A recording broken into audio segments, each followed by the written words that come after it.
Welcome everyone to the Atomic Cinema Experiment. I am Peter, and joining me as always is Tara. Greetings, citizens.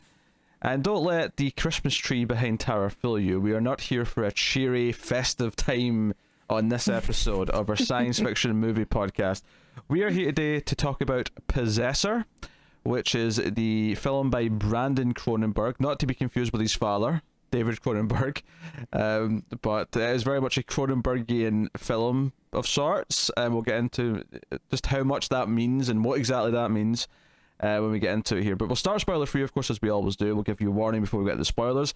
The basic premise of Possessor is that the main character is essentially an assassin who is implanted into other people's bodies and takes over their bodies and uses them to very publicly kill someone, so that there's there's a culprit. There's no trail to follow for who actually committed the crime, or even suspect that there was anyone else involved in the crime. And it's this shady organization that does this behind the scenes for presumably very rich clients who want someone killed.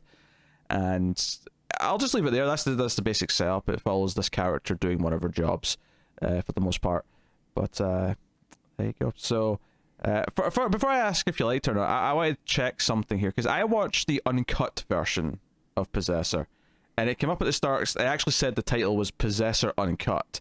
I'm curious, did you watch that version too? I did. Okay, good. Well, I don't know. I was kind of hoping you hadn't, because I was going to ask something. I was curious about some things that may or may not have been in the cut version. I'll just say this, there was a lot more erect penis in this movie than I was expecting when I went into it. And I was like... I got just the right amount that I was expecting. Oh, you were expecting the right amount. Because I was wondering, is that what was cut, or is it something else? Was it some of the violence that was trimmed down, or what? I wasn't sure, but I guess it'll be a mystery until someone tells us in the comments what the differences are. But the reason why I watched this is because I actually looked it up. I said, okay, which one should I... Because I had the option of either. I was like, okay, which one should I watch? And Brandon Cronenberg has said, the uncut one's his preferred version. It's the one that he intended, and it's the one he recommends being watched. So I was like, okay, fine. I just clicked on the first one that came up, and yes. It was the uncut version. Yes. And it is genuinely, like, 'cause sometimes you see the word uncut and it's like, oh, there's like 5 minutes of deleted scenes that aren't actually any more violent or sexy or anything like that. It's just they call it uncut because technically it's not rated, so they call it unrated, or the uncensored version. This movie is a hard... Well, and in the UK system, it would be an 18. It's a hard 18. I don't know if this would even get an R rating. This might be like a hard NC-17, honestly. I mean, it's pretty bloody. A lot of blood. It's both violent. It has really... I wouldn't say extreme nudity, but like very... I mean, it's proper full frontal. Pretty strong, yeah. It's not quite porn, but it's like almost there. Like it's everything but porn, basically. Yeah. So yeah, I mean, I guess what we're saying is here, don't show it to your 12-year-old, okay? I mean, there's a lot of movies that, a lot of R-rated movies that I'm sure we all watched as, kids 10 to 12 years old. There's a lot of stuff that I would show a 12-year-old that isn't technically meant for a 12-year-old. This is actually something you should not be showing at a 12-year-old. This is something you wait until they're of age. I mean, it's still much easier to watch than like High Life was.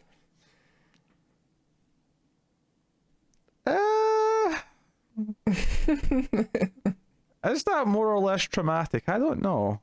Yeah, I would put a High Life as slightly above. This is more violent than that, though. I feel like mixing the sex with the violence makes it a bit. Yeah, I would say the sex part of it was worse than High Life. Sure. The sexual content. The sexual content. Well, you mean that contraption in the room, the house, the contraption, the fact that it kind of like sort of like washed itself and it expunged all the juices out of a vent. Milk. The milk. Well, some of it was milk. I mean, not all of it milk. Anyway, we're starting off in a very highbrow place here, clearly. So, Tara, what did you think? With all that in mind, what did you think of Possessor? I really enjoyed it. Okay. I also thought it was a very strong film. I feel like I have to really sit and think about it and let it sit with me to see how much I actually like it. But if nothing else, I'll say that the direction is super confident. And while there's definitely things you can say, oh, I can kind of see how this is Cronenberg's kid who directed this, I also think it feels different to David Cronenberg, though. It doesn't just feel like it doesn't feel like a David Cronenberg movie. It feels like no, it has like a lot of the coloring of like a Fincher movie. Yeah. The direction feels a lot more like David Cronenberg. See, that's the thing. I can't just say Cronenberg anymore. I know I have to specify which one. David Cronenberg. Cronenberg Senior. Cronenberg Senior. He has a fairly simple, or not simple, a fairly distinctive style. I guess what I'm trying to say. It's simple to see when it's one of his movies. I think this doesn't feel like one of his. This feels more like other. I don't have a specific example, but it feels more like a modern indie director who has some more confident but older sensibilities also mixed in there, I guess is what I'd say. I wonder if if the grossness in this movie is like required because he has the Cronenberg name and people expect it of him, or if it's because he grew up the son of David Cronenberg and it's just desensitized and like, well, this is just what violence is. It should be in the film. It's a violent movie. I think this was him in an interview, who was talking about violence in movies and how, if you watch something that's like a PG-13 and then there's like tons of people getting killed because, it's like a gunfight or something where just there's a lot of fodder happening. Yeah, but no blood or anything. Yeah, he said that kind of betrays what violence is, and it's kind of like almost glamorizing it because it's not really acknowledging the actual murder and death that's happening. So if you're going to do violence, you should do it as dark and as brutal. And I mean, I'm paraphrasing here, but you should feel the horror of it. This is not a glorification of violence. It's a very disturbing, realistic. Well, maybe it's slightly like there's a lot of blood, so maybe it's slightly more. It's a little grotesque than realistic, but. It's a little hyper real, but it's not exactly this. But you saying that makes me think of this as. Just in terms of how disturbing it is and how it treats the violence, it's kind of like a weird sci-fi version of Henry, Portrait of a Serial Killer in some ways. And that I've not seen it. It's a very disturbing film. It's a well-made movie for what it is, but it's meant to feel grimy. It's meant to feel like you're in the mind of an actual psychopath. This, obviously, the character doesn't start quite in that place, but it is a very dark tale of someone's relationship to violence and murder. And I mean, right from the opening, because there's he does that thing at the start where the opening prologue scene is at the end of a previous mission to give us like a taste of what this is and what happens.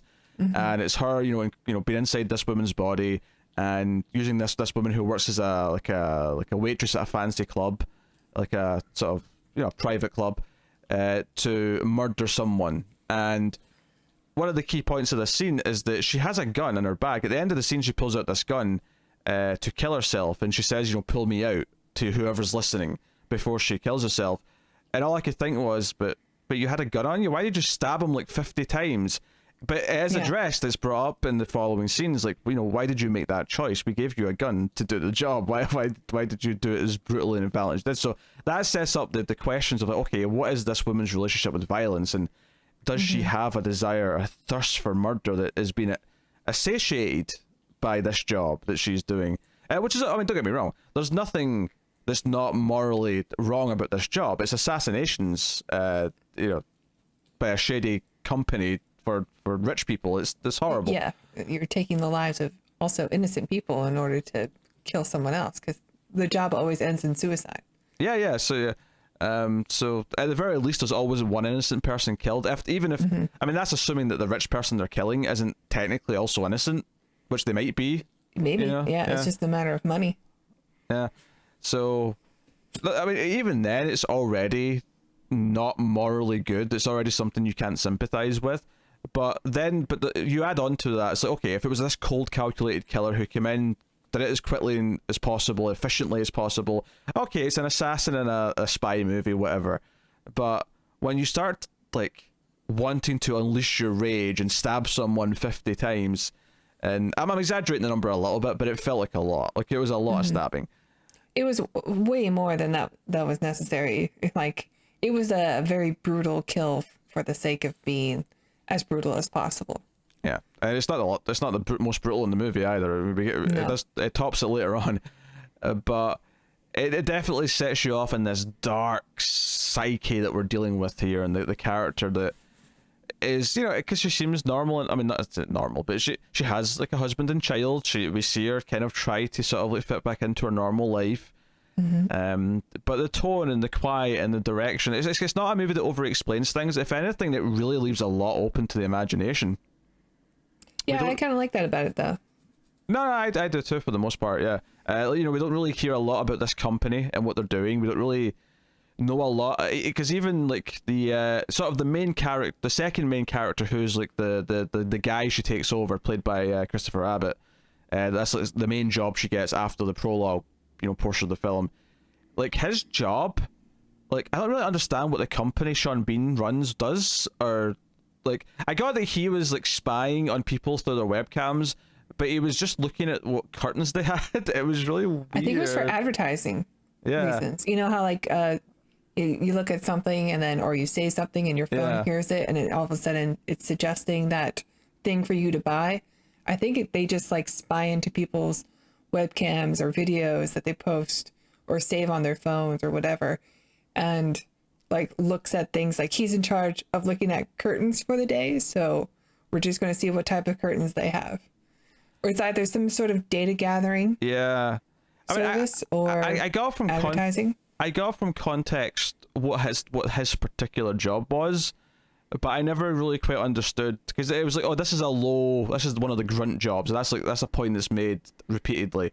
And I was like, okay, so what is the overall company doing? Is a sort of, what's the upper levels jobs? What are they doing exactly? But it never goes into it. It never really quite goes into it any more than that. Which again is fine.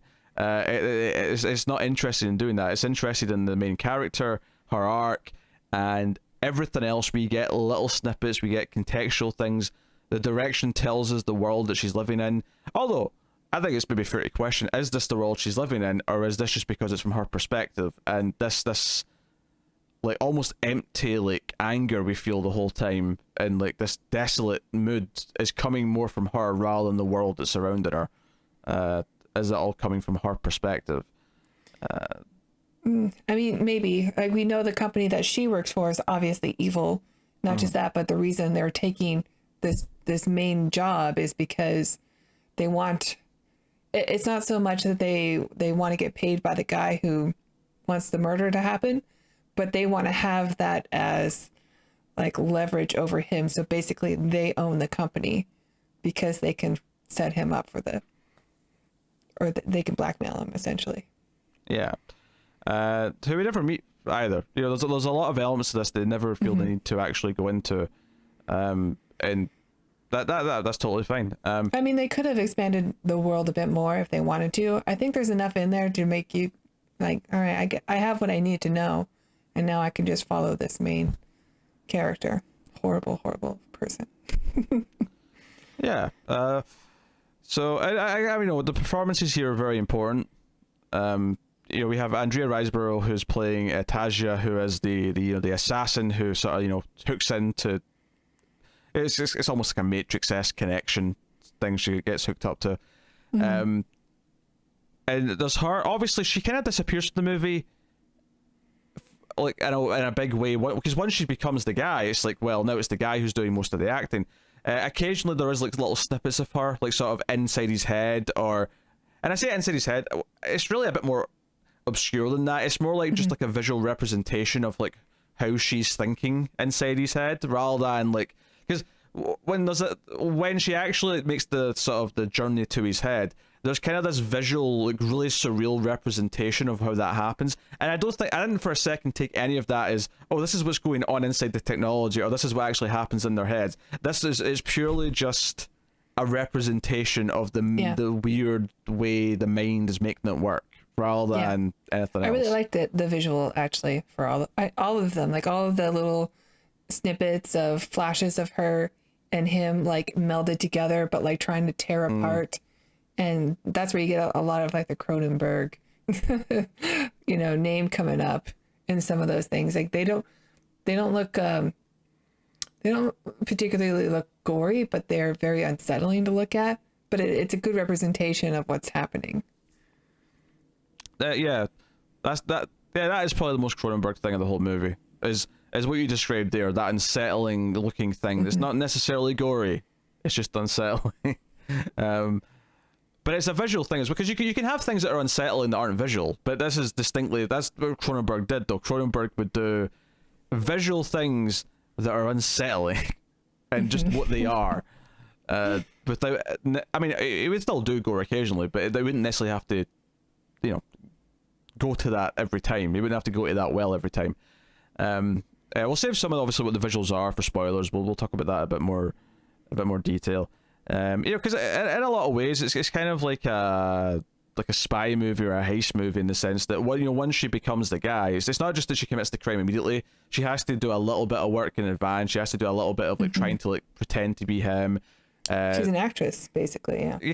Kinda. She has to act as if she's him, and then ultimately get to a point where she has because in this particular case, the main plot of the movie, she has to kill multiple people as part of the job. So she has to sort of get them together in the same place, and so there's a little bit of build up to it. There's a little bit of discovering who this guy's life is and who the people in his life are and things like that. But the performances are important. So you have her, who is very disconnected, very cold, and I think nothing exemplifies that more than there's a sex scene with her husband early on in the movie where she just looks like she's thrilled the entire time. During this, she's just staring off into the distance. It's just this cold blank stare, like a sociopath, the whole time. Yeah. And then I think you also have Abbott, who may actually be even more impressive of the two. One, because he has to actually channel her, right, pretending to be him, which is an interesting little mix of performance in and of itself. Yeah. But you also have just the thing that impressed me, was a bit of body language that really impressed me, is that when he first wakes up, when it's her, right, so when she wakes up in his body, and just the way he walks around for that first scene, as he's walking around getting used to this body walking, it just it felt a little bit unnatural. There's a little bit of a weird, it was like shorter steps than people would normally take, and just the swagger was just this little controlled swagger that was just a little bit different. I actually thought he was very good, and there are scenes where he's playing his character, and then there are scenes where he's playing his character who's being controlled by another character that we already have established. So it's a very challenging role, I think. And I was never unsure of who was in control of his mind. I think I would have to assume that both actors would have worked together a lot to create this. Like they'd have probably done a lot of brainstorming together and a lot of there are scenes where they have overlapping dialogue and it matches up perfectly. Just the tone and the cadence and everything is perfectly synced up. It's a very unique thing that happens from time to time, and usually in sci-fi movies, or maybe horror movies occasionally, where you'll have this thing where two characters or two actors have to portray the same character or different versions of the same character. And I think it's an interesting thing whenever two actors essentially have to get together and make the same role work with each other, and how do you do that? Because I think it's a little bit different when seeing a TV show where you've got someone playing a role for 5 years and then they do a body swap episode, so it's okay, the other actor has to pretend to just do what they've been doing for 5 years. This is a case where both came in day one, the script said you're both this character, you both have to make this work from scratch. So I think that's an interesting process to kind of and see how that plays out on the screen. So performances are really good. Like I say, it does get very violent in parts. There's a couple of really brutal kills, which we'll get into in spoilers. And we did warn you about the extremely graphic and sexual content of the movie. And the sexual content does have a purpose, because I think a lot of because if she is if she has this draw, if she has this kind of obsession and with violence and murder, it's not much of a stretch to then extrapolate that into a sexual desire of some kind. And I think the fact that we see her in a sex scene with her husband and she looks bored out of her mind, and then you see her in a sex scene where she's in someone else's body, and all of a sudden she looks like she's having the weirdest, most wonderful. Well, I say wonderful.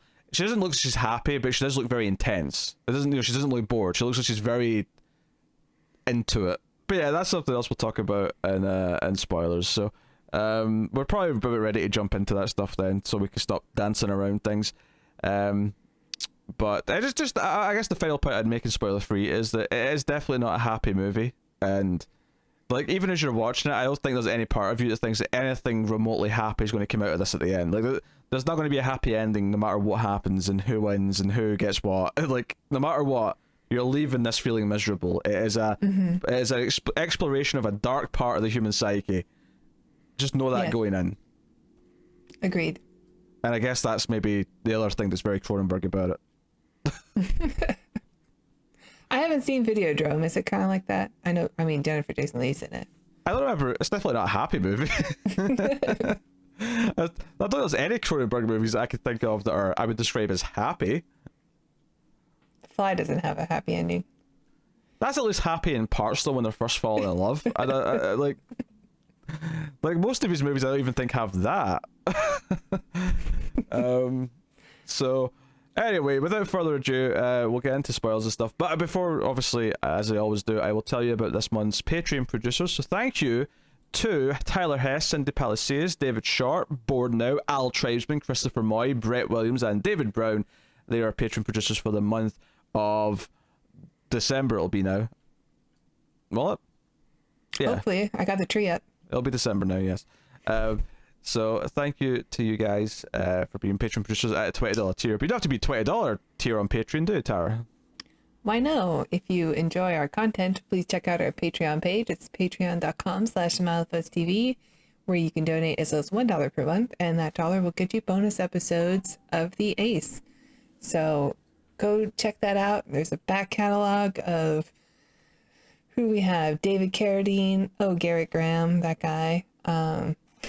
Tim Thomerson, all sorts of Red Brown, classic, all sorts of B movies, and some A tier movies like Time Cop and Judge Dredd. So please check that out. And if you donate $5 per month, you will get access to reviews early. The Ace you will get 1 day early, and other shows like Twilight Zone you'll get a week early. So please head on over there and I don't know. See if you like us enough for that.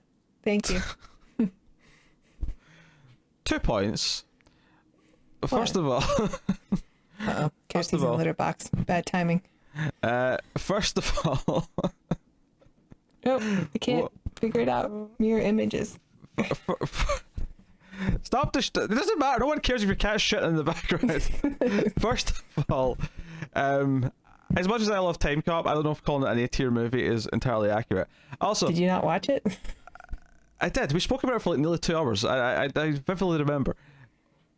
Secondly, I love how, like, imagine like someone just found this review, so especially this is a new movie, so someone may have found this. This is the first Atomic Cinema Experiment episode they've seen, is us talking about Possessor, and you say Garrett Graham's name as if anyone's going to know who that is. Well, he's the greatest actor of all time. And those who watch our bonus episodes know why. He was in a non-bonus episode too. He was in a Demon Seed. That's right. That was a regular episode. So, yeah. Anyway, so yes, full spoilers then from this point forward for Possessor. You have been warned.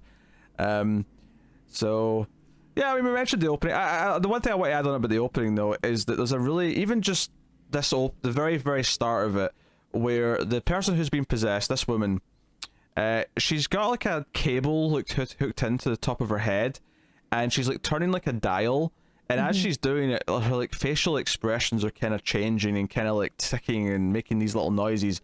And even this was already kind of like, ugh, that's like, and it was mostly just the sound effects. The sound effects were making it feel kind of like uncomfortable. Well, I mean, it was like a needle into her head, and it wasn't just like a patch in her head. It was like a big zit that she poked into. Like, clearly there was a scab or something there before, and like as soon as she pokes into it, like blood and stuff comes out. Like it's already super gory. Yeah, but Just from I that. don't think it's the gore though. I think it's just the sound effects. It's just the ticking and the Yeah. like it's just that. As she's like, her facial expressions are changing. It feels because it feels like the dial is literally like moving things in her brain, like it's a piece of machinery and changing things. It just, and that's unnatural because that's not how the body works at all. So I just thought that was immediately like, okay, this is setting me up here for this. What this movie is going to be. Turns out she's just calibrating. She's calibrating. This is calibrating, as we find out later. Emotional calibration. Or more specifically, recalibrating. I think is more apt. Yeah, I don't. Like I was really drawn into this scene, like from the beginning. But I sort of hated every time they cut away in order to make a credit appear, just because I wanted to focus on the scene, and every time it would be like a new name or a new production company would pop up. I sort of hated it. I wish they would just like put it at the bottom of the screen like most other movies. I kind of like it. It kept taking me away. Like I wanted to stay on it. I'm a fan of making each title feel important and doing the. And I get that some people don't like it, but I'm always a fan of this. It makes the. It can make the opening feel a bit more, I don't know, like prestigious almost, the way it's kind of drawing the scene out. Maybe if it was like, you know, old 90s Star Treks and stuff where they would have the full orchestra playing and then the credits would go and then all of a sudden the ship would appear or a nebula or something and then they would go into the story. But for the most part, the I don't know, every time it cut away it was just like, get back. Like I know it's another producer. Like I know a lot of people helped make this movie. I'll share the complaint, but I'll just say that. I'm okay with this. I like treating the credits with a little bit of prestige at the start. I actually miss more movies having titles at the start. Like so many just put it at the end now. So you have like super long credits because you have the titles and then the full credits afterwards at the end. I mean, you still get the full credits here. What do you mean? You still get the full credits at the end. Oh yeah, of course you always do. Yeah. Yeah. So it's just double. I know, but like movies that put the titles at the end still have the full credits right after it as well. Though you don't escape it because you have these at the end. So you just have extra long credits at the end because you have them both slapped together. That's how the Marvel movies have mid-credit scenes and then post-credit scenes because they put one. They also have like 1,800 special effects artists. But they always put it in between the titles and the credits. Like they actually have a break point because they have two separate segments. Because that first segment in the olden days would go at the start of the movie, and then there would be no credits at the end. Well, no, but that's not because they had titles at the start. That's because thousands of jobs went uncredited until someone said, "Hey, we should start crediting all these other people for their work." Do you think all of the grips got credited in movies in the 70s? Which is why they moved it to the end of the credits because nobody cares about the grips. I appreciate all you do, grips, if you're watching. Look, I enjoy a nice opening title sequence. Okay, I enjoy it dearly. It sets me in the mood for the movie. I approve. Except when it keeps cutting away. I like the cutting away. Sorry, I like it. That took me a bit. I can't believe we spent 5 minutes on how the opening titles were presented. When for all intents and purposes, they're a very standard way of presenting them. It's not like it's doing something weird and new age. It was a very intense scene. She was going to assassinate somebody. Yes, and you felt suspense, like waiting to get back to it every time it went to a title. Yeah, come on. All right. We get it. Another producer. Just put their name at the bottom of the screen while she's walking away. But that could feel a bit too TV, just having it come up underneath her. I disagree. I don't watch a lot of TV, so I disagree. What sort of your logic does not resemble Earth logic. That is a quote from the hit television show Buffy the Vampire Slayer. Okay. I regret laughing at it now. No, you already laughed. You can't take it back. It's a dumb quote. You can't take it back. Damn it. So we get this opening kill, and we get her waking up. One notable point to make out here, though, is that when she puts the gun in her mouth to commit suicide, she actually can't do it. She can't pull the trigger, and she ultimately just lets the police who show up shoot her instead, which is not how it's supposed to happen. It's still, I mean, in this particular case, it fits the crime, and it still achieves the result of the person needing to be dead, whatever. But it's not necessarily what was supposed to happen, and it's kind of pointed out to her that she's supposed to do this. And she goes through this little debriefing session, which is not a debrief of like what happened on the mission. It's like it's almost like a cognitive realignment where they show her like objects that belong to her, and she has to describe what they are, where they came from, and how she feels about them. But then there's also one at the end that doesn't belong to her, and she has to recognize that that's not mine.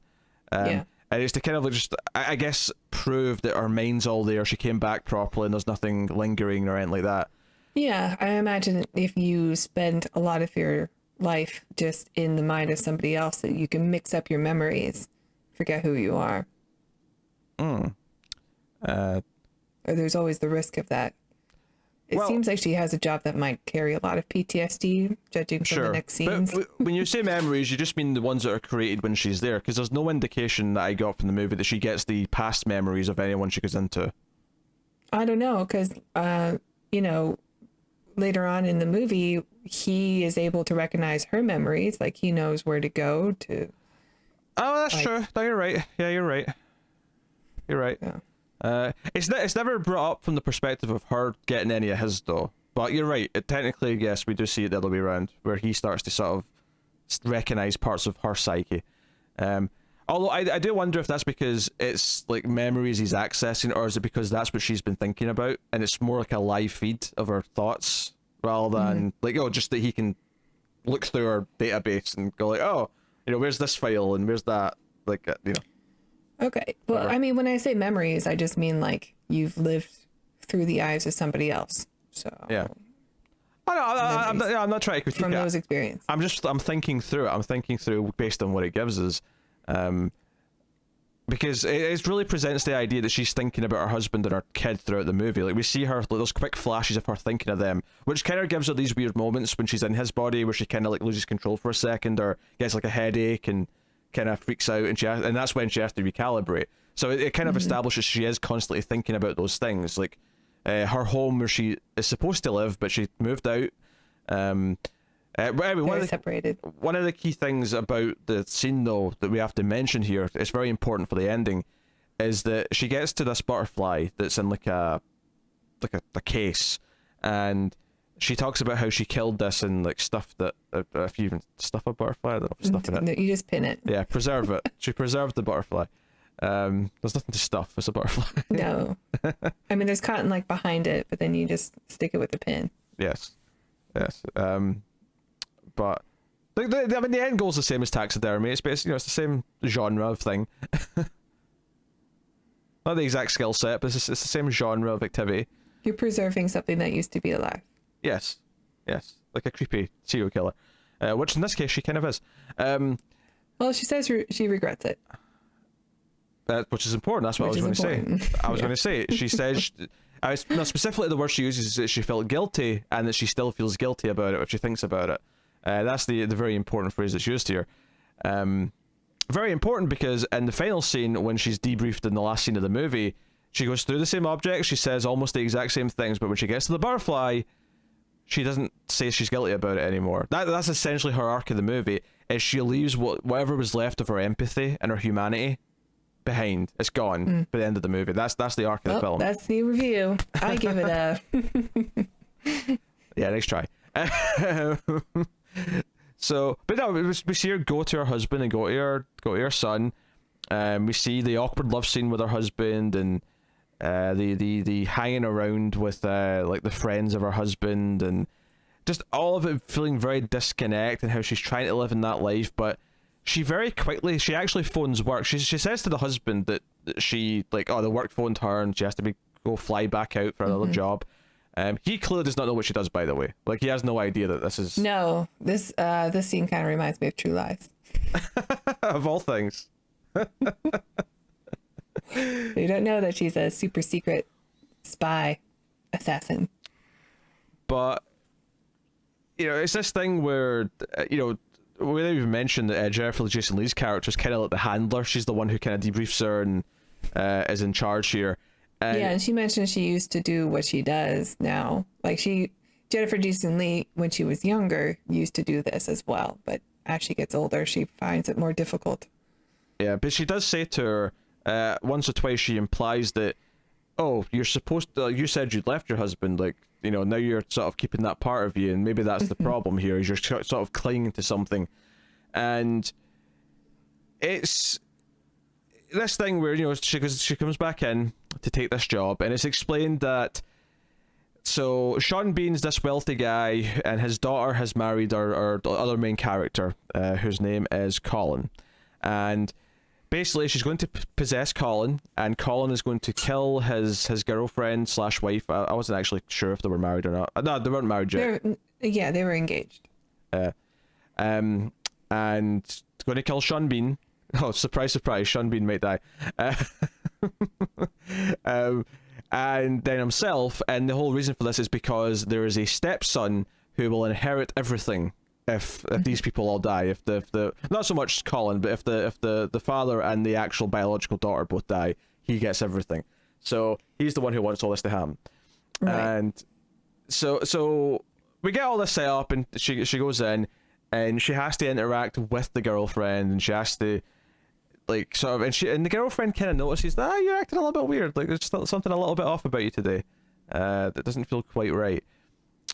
But from there we see him have to go to work, and we see his job where we see him look at curtains in people's houses and vaginas. At least one vagina and cock, yes. I mean, surprise, surprise, someone turned on a webcam to record themselves having sex. I mean, it's not... I mean, yeah. He's bound to encounter it. He's very distracted by it, too. Yes. Well, he has this, or she, I should say, has this freak-out moment where it triggers, like, memories of her life. And whenever this happens, there's this weird thing where she almost hallucinates, like, a pebble that's kind of floating in front of her. Yeah. It's a really surreal moment, but really simple. It's just visually. like a piece of her has separated, and is like, I don't know. That's how I interpreted it. Like a piece of her, because she picks it up at one point and like it disappears, like it melts back into her skin, or something. Okay, and then she seems to be okay. But yeah, I can see that. She also has this thing with her arm, like before when she's watching him and she's observing him for like a day or so to get his like mannerisms down and the way he asks questions and interacts with his girlfriend, and then she gets like this weird pain in her wrist or something, and I don't really know what that is, and I don't know if it comes back other than like the part that separates from her is usually like she picks it up, so that's sort of connected to her wrist. I don't know. I don't really have an answer for that in particular. From this point in the movie, though, there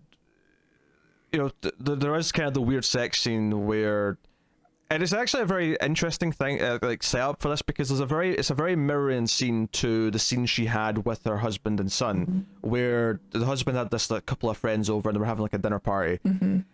Here, essentially the same thing happens, where her as Colin, her name's Taja, of course.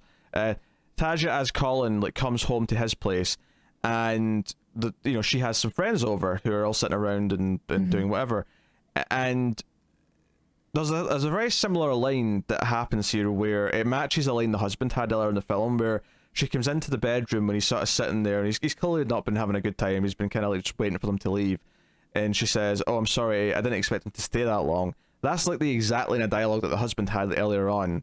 Just before that. And then they have the same scene after. Yeah, it's basically, and that leads to the sex scene. Here, though, it gets really trippy, because we start kind of flashing to the kind of like the visual representation of her inside his body, and there is a moment where you see her being the one having sex, and the camera sort of goes down, and we see the erect penis, and it's all meant to feel really surreal and kind of like this merging of the two of them, and like who's in control, who's feeling what. Yeah.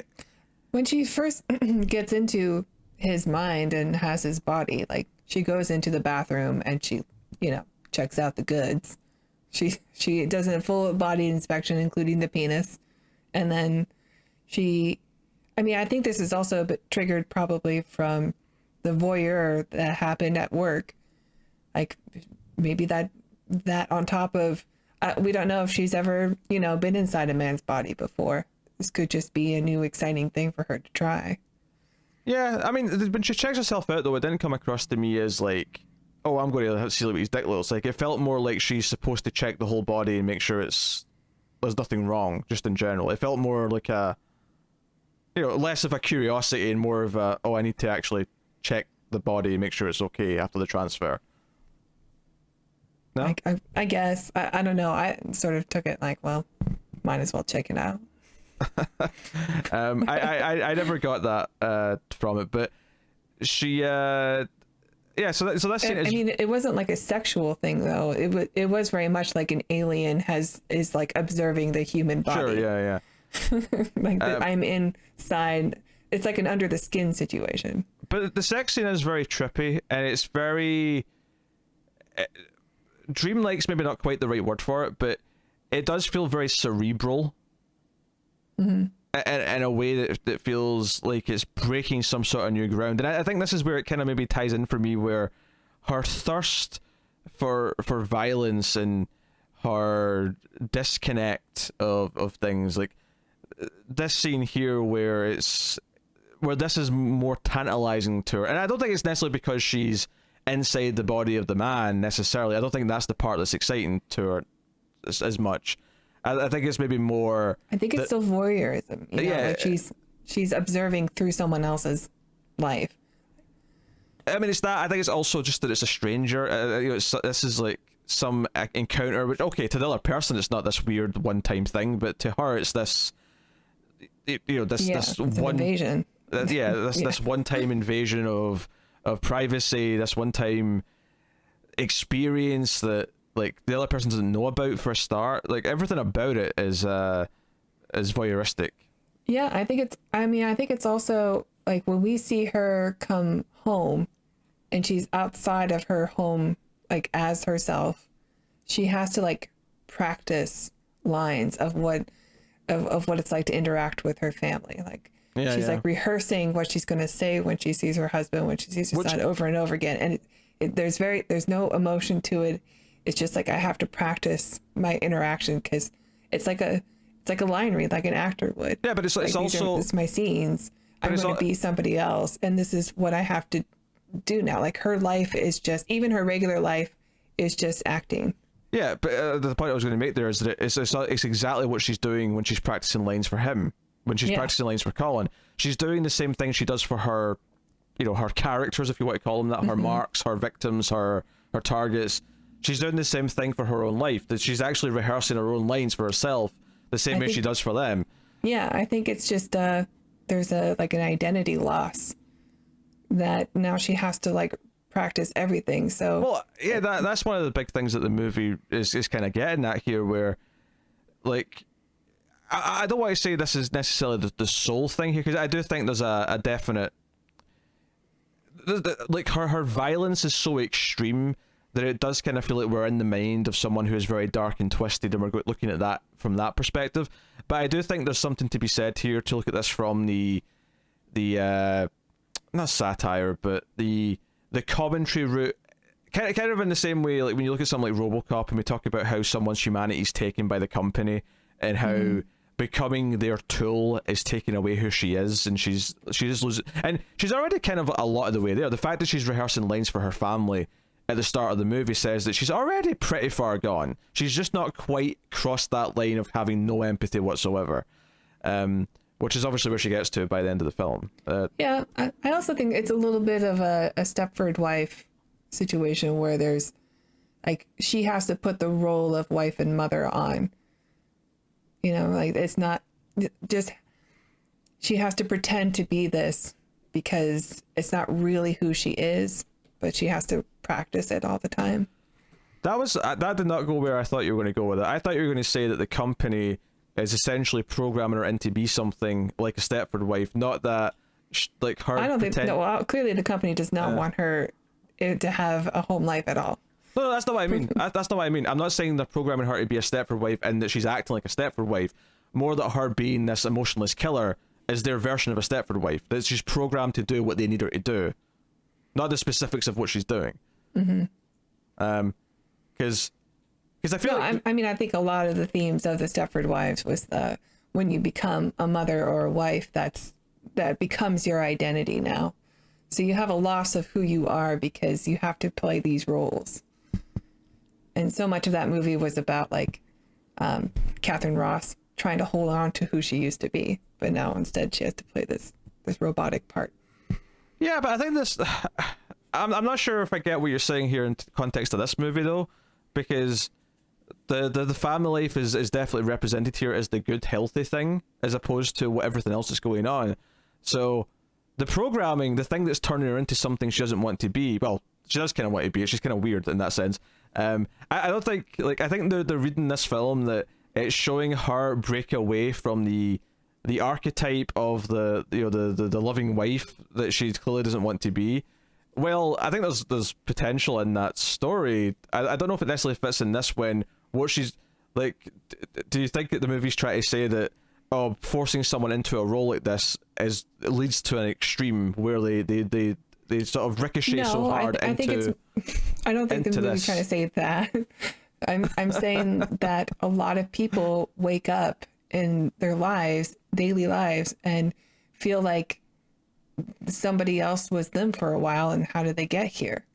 There's like a existential crisis that happens, and sometimes that can happen down like I don't know, if you're stuck in a career path you didn't plan to be on, but you're trapped here, like, or if you're stuck in a domestic life that you didn't really plan on, or you thought would go a different way.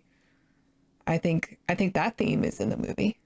Like, how much of this is her because she's a psychopath, and how much of this is because Jennifer Jason Leigh has been whittling away at her and chipping away at her humanity to the point where she's here and she's at, because Jennifer Jason Leigh at the end of the movie is proud, like she's created a new version of herself. She's like, yes, like I've finally made you into the cold killer that I wanted you to be with no empathy. That's very much the point of the journey. Sure. I mean, you don't think that there's a chance that, because she's able to lose memory, or like they have to do this cognitive test every time, that maybe they can make her forget that she even had a kid? That wouldn't be possible? Well, no, because I think because the ending, the whole point of the ending to me is that, well, actually, I don't know about the kid, but the whole point of the ending is, okay, we're skipping ahead. We have to get there because it's impossible to talk about without setting up the context for what the ending is.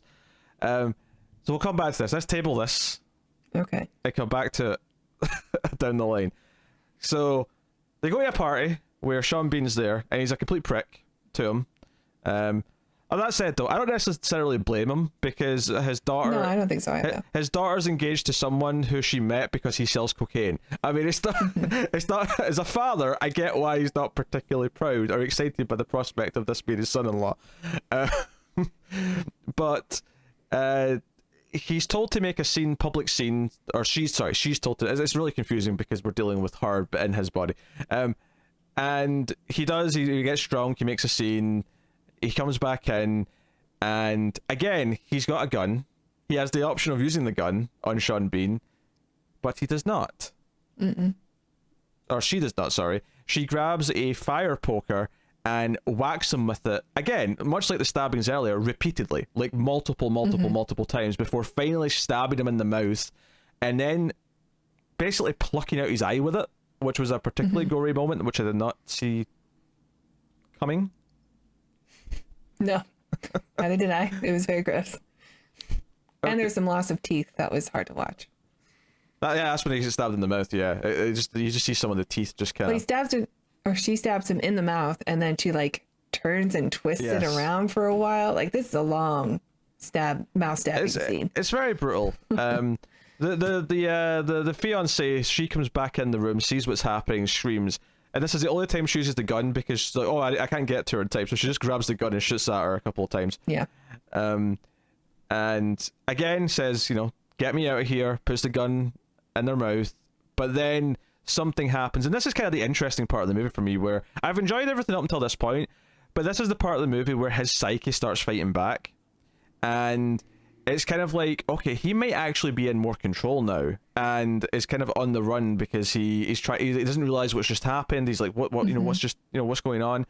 And there is a line from like the technicians talking to Jennifer Jason Leigh saying, oh, like he's in more control than she is now. There was still a couple of lines from him though that made me think that she was still having some control. But he goes to the fiance's friend who he was having an affair with, although the fiance kind of knew about their casual relationship and was okay with it or something. It was a bit vague. But he says, hey, can I stay here? Girlfriend kicked me out.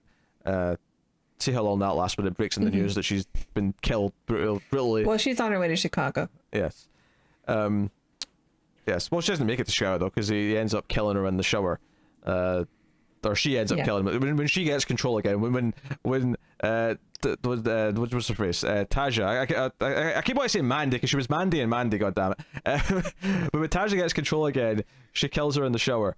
But there's a lot of really interesting stuff in this part of the movie, where we keep seeing sort of inside the visualization of what's in their head, and like they're sort of fighting and like sort of like ripping away from each other and like trying to like gain control of the body and do certain things. And probably the creepiest visual of the whole movie is when he kind of crushes her face and then picks up her face as if it's a rubber mask and then puts it on his head, and we get the sense that he's seeing like flashes of her home, of her husband, of her son, and goes to that location. This is where the ending plays out. It's at this place. I've skipped over the other little bit where there's like a guy who shows up to try and like recalibrate her head because there's obviously something going wrong. It is a really good scene too, because he does like this pulse thing, and each time it pulses, it switches from the visual of him on the bed to her, and then he's creeping in through the door and stuff and starts choking her, and that's when he like does the mask does the mask part. But it is a really good visual. I really enjoyed that part. Really super orchestrated, just the because I think the first time it flashes and you notice someone coming from the door frame, I didn't even realize it was him because it was so quick. I was like, oh, who is that? There was someone in the background of that last flash, and then it flashed again. I was like, oh, it's him, and he's coming towards her. And I love that it never explains outright that they're fighting for control. It's just something you start to, maybe it tells you eventually, but there's a long time where you just kind of start to get it. You just get that that's what's happening, is that he's kind of fighting back for control.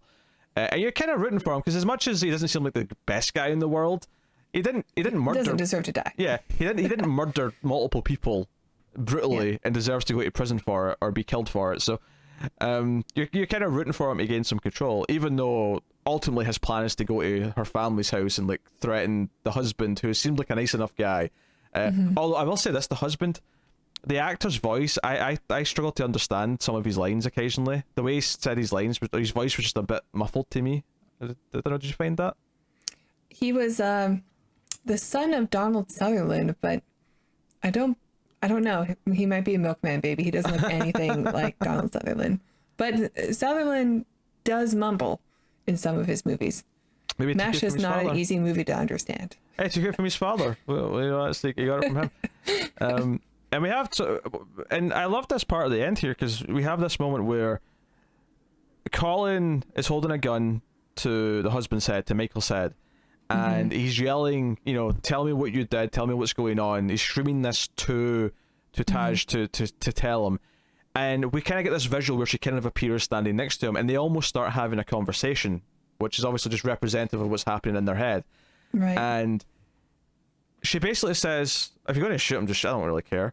And she says that I loved him, or I used to, but I don't know if it was really me that loved him. Well, she says that she was just holding him back anyway. That was the exact line that stuck out, because that tied into everything else that was going on in the movie.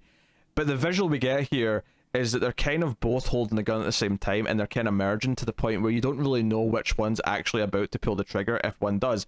However, the trigger's not pulled. Instead, he is stabbed repeatedly, and the way that he is violently stabbed actually tells The us, meat cleaver. yeah, with a meat cleaver, it tells us pretty unanimously that it's her, that it's not him, it's not Colin who's doing It's this. the same type of stabbing from Yeah. the original, or from the opening of the film. Yeah, Colin would have just shot him if he was going to kill him, but no. Yeah. She it's this brutal stab, but I loved it. It's still the visual of him doing it because it's his body, but you just know from how he's doing it, this is her. She did this, so Yeah. that's really well set up. And this is the point I was going to get to earlier when we were debating about stuff. The kid's a bit murkier, I suppose, because the kid kills her, and then it turns out Jennifer Jason Leigh's in the kid because the kid's like, now release me. But I mean, this movie's super dark though, because like as she's going down after being stabbed in the neck by the kid, like she shoots the kid. We see that's like We see that it's her. Yeah, it's her decision. this 10-year-old. I mean, not even just that. Even just the visual of a 10-year-old with a bullet hole with the blood pouring out of it is actually really dark. Like you don't usually see that in movies. Yeah, and it's not just that. Like she shoots him once in the belly and waits, and then we see a visual of her like screaming and shooting again through the head. Yeah. Gotta shoot him in the head. That's the only way to keep him down. Well, apparently not, because he still says "pull me out" after he's been shot in the head. Yeah, I assume that's something like murky with a tech. Like there's a little bit of extra lingering because Yeah, well, that's of the thing too. I was wondering how that worked, because she, at the end of each job, is supposed to shoot herself, but she says "pull me out" before she does it. Yeah. So does she not want to feel the pain of the gunshot, or does she? Is it just a loss of control? I think it's more the latter. Yeah, because it seems like even if they don't get pulled out, they're still fine. They'll still like, go into their body, which to me says that it's maybe less of a pull me out first and more of a get ready to pull me out because I'm about to, like, I'm coming. Like, like brace yourselves, I'm coming in hot. But yeah, So because she makes the decision to kill her husband, and that's kind of her like giving away her empathy, and then her making the decision to shoot her own son, that's where I don't really get the whole making her forget she has a kid thing, because to me the movie's about her making the choice to actually end that part of her life herself. That's what makes it so dark, is she makes the choice to not just like separate herself from it, but to wipe it from existence by killing them. Yeah, it just seems like it was all planned out by Jennifer Jason Leigh's character in order to keep on to her, hold on to her perfect assassin. And if she's not able to lose the empathy and just do it herself, then maybe she's able to do that, mess around with the memories. Think the whole thing's planned, because it's one of those things where there's too many things. I don't think you could. Yeah. There's too many things that have to like just like go her way that just like are left to chance, that it wouldn't make sense. But but towards the end when she saw how it was going, I think she was happy with the outcome. I think she was happy to use the kid as the the potential victim and let it all play out. Right. So. But yes. I mean, that's a risk, right? Like, because if you take over the kid, I mean, if she's not, maybe she'll lose empathy for her husband that she's already separated from, sure. But the kid, like, that's a tough thing to ask of a mother.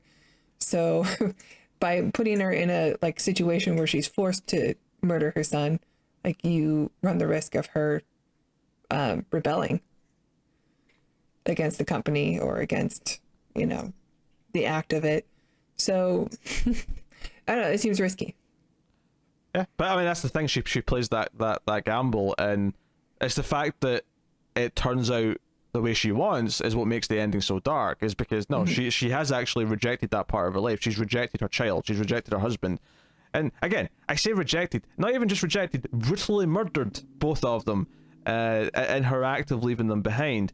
Hence the whole idea of not feeling guilt, and Jennifer Jason Leigh going, great. Like that's her response, like, oh great, yeah, well, successful mission, wrap that one up.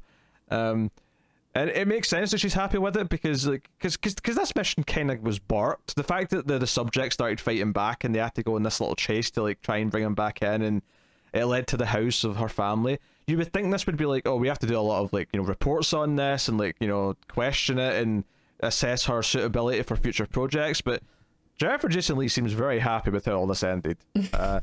So, everything's going exactly as planned. So as a little insert I'm recording after the fact, I'm just getting the episode ready for edit, and I'm really annoyed I never said this. Hearing this part of the review, So I'm just inserting this here now so I sound really smart and no one can accuse me of not thinking of this. But the movie is really about Jennifer Jason Leigh's character possessing Riseborough's character, possessing the main character. That's the real possession that's going on in the movie. And I'm so annoyed that I never said that when I was talking to Tara about it. But I'm putting it in here because I really wanted that thought. I mean, we talked about her essentially turning her into herself.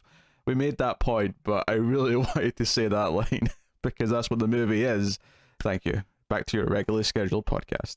So I think that the two key themes I'm seeing in this movie are, one, like an absolute psychopath in her, just going down that path, and it's just this dark tragedy of her becoming like the worst and losing herself and all that. But then I think alternatively you have the corporate like dehumanization of someone, of like taking someone, making them the company person, and just taking away their humanity little by little. And we jump in towards the end of that story where she's already like so far gone, where she's already at the point where she's ready to leave her husband and stuff. I mean, we sort of see it a bit in Sean Bean's company too, and with all the people that work there and what they have to say about it. You're right. We don't know what he does, but we know what he does is very invasive, and it's at least at the bottom of the company, the job is quite gross, like taking advantage of webcams in order to spy on people, and maybe like the fact that she is so vicious is maybe even that ties into the sort of maybe the anti-corporate sort of ideas the movie has, in the sense that like this corporate life she's in, even though she's technically killing people, I wonder, because I'm thinking maybe more of Sean Bean's company here, but everyone looks so bored and like depressed, and this is just like an endless cycle of like stuff they hate doing, that maybe the idea is, that would drive you like homicidal. And like the idea that Andrea Riseborough's character Chaj, like maybe she like, because we I mean, I don't think this was her first job at the start of the movie. So what was she like before this? Was this just the first time she snapped and did something extra,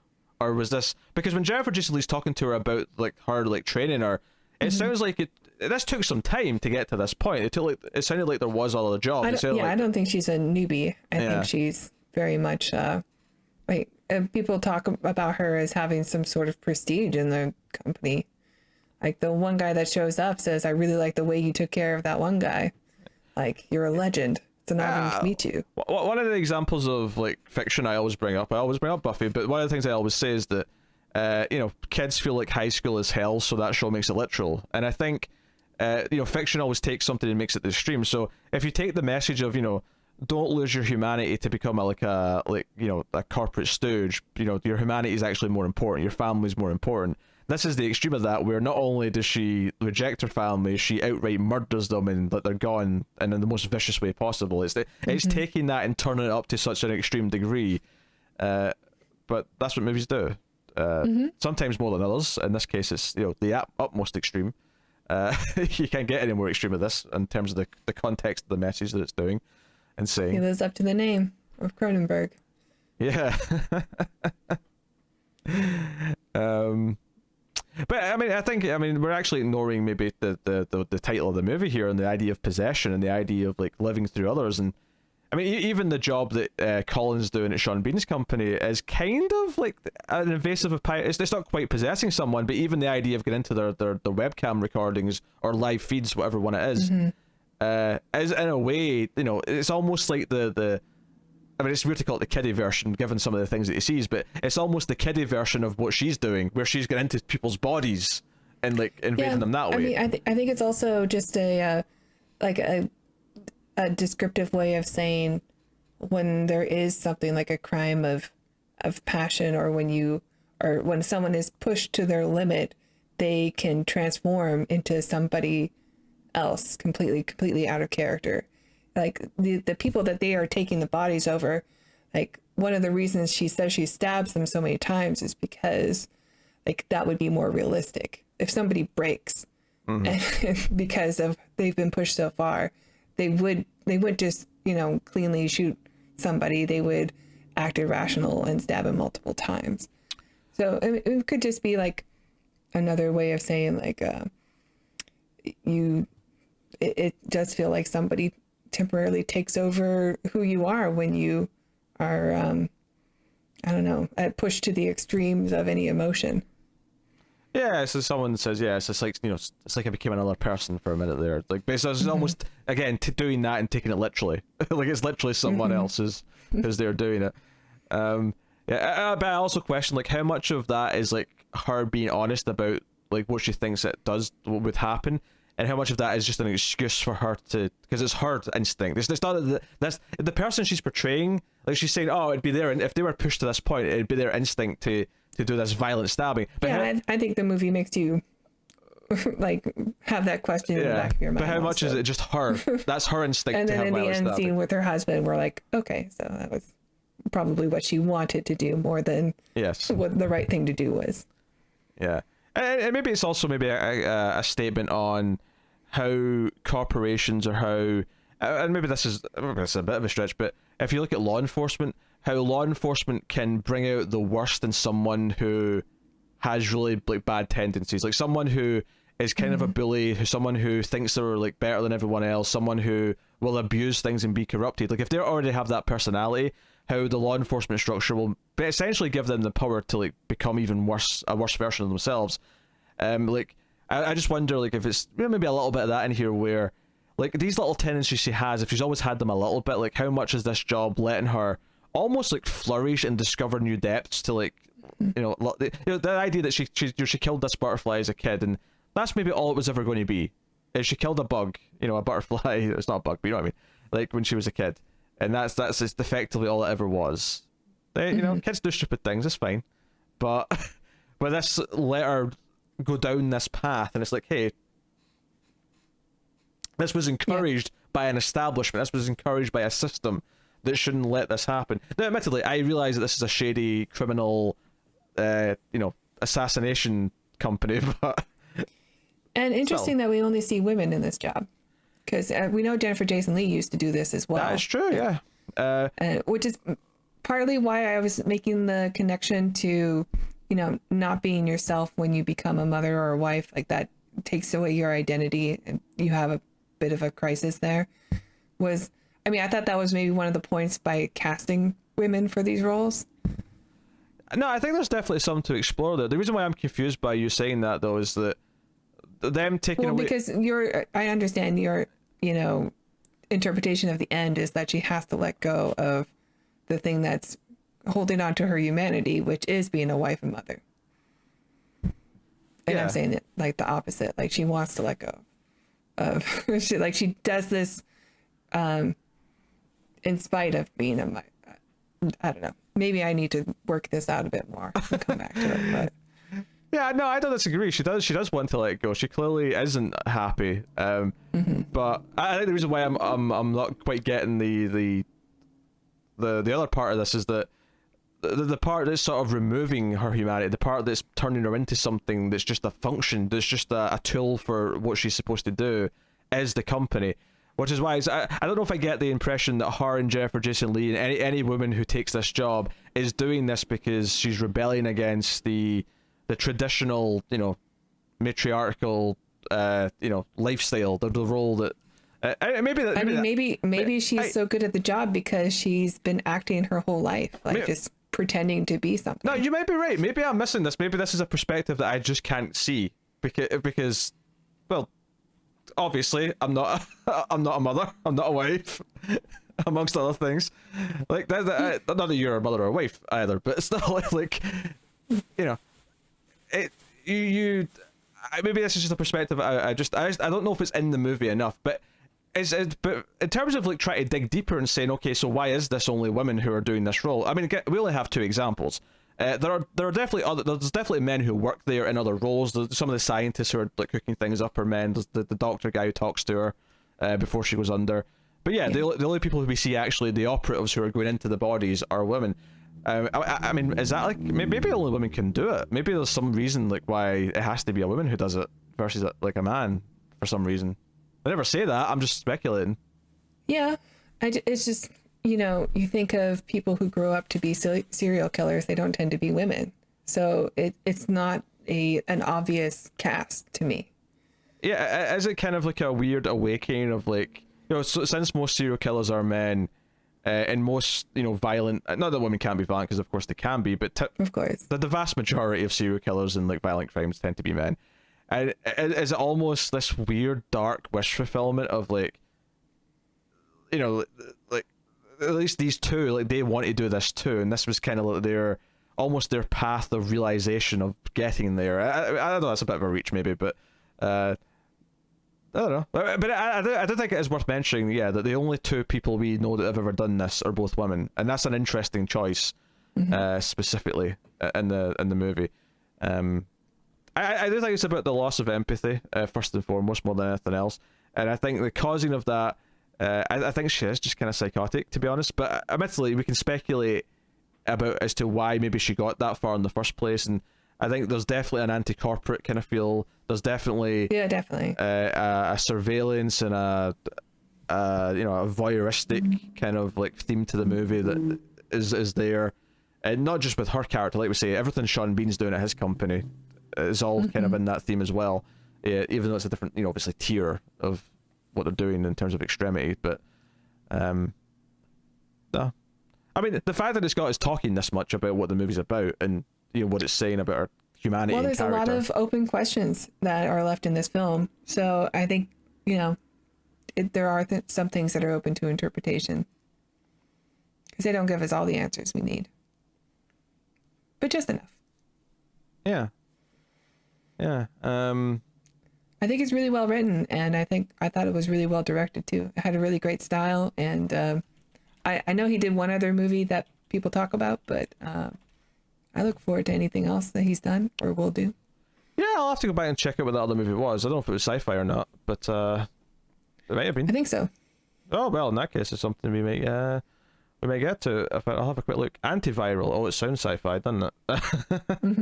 Antiviral sounds sci-fi. Yep, mystery sci-fi, bit of horror. Okay, yep, sounds like it's...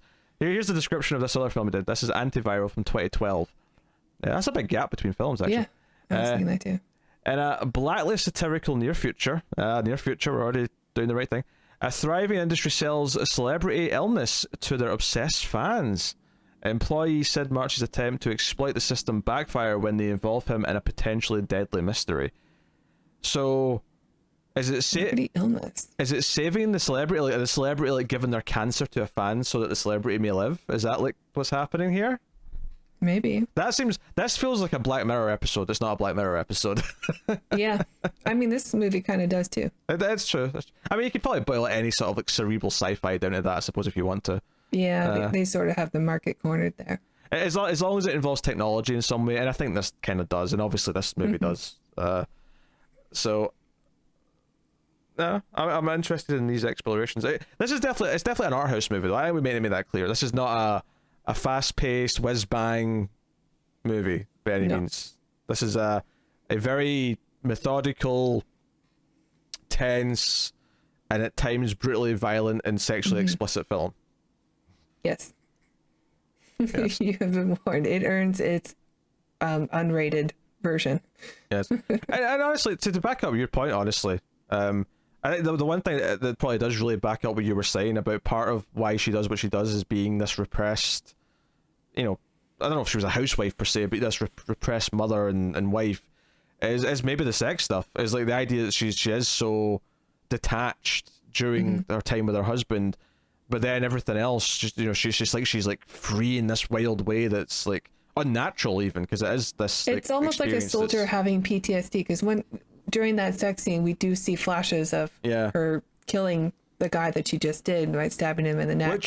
She sees her husband with the neck wound, and then she sort of like gets back into it, or at least pretends to be into it. And in the scene, at least, I definitely took that as like her sexual thirst was more for the violence, and that's why she was getting into it, is because she was thinking about what she was actually excited about. I don't know. I sort of linked it to like a soldier with PTSD who just feels more at home at war. It's definitely one that gets you thinking. It's definitely one that sticks with you because it's pretty brutal, and it's not even just that it's brutal. It's very cerebral in its ideas. It's very cerebral in how it presents its ideas. So it's hard not to leave like an impact on you. So I guess we're at the point where we're going to rate the movie. So I like to go on with the theme of the movie. I think we'll have to possess each other and give each other scores. So I'm going to be Tara. here and give Tara's score. Tara's going to give this movie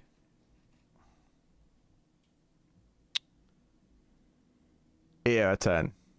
Oh, so close. No? What are we giving it? I'm going to give it a 7.5. And because normally you go a step below me, but it's art house. So I think you're going to go a step above me and give it a straight up 8. You gotta go with the art house curve. There's an art house curve to my rating system. Well, it depends, because if I end up not being into like High Life, it goes the other way.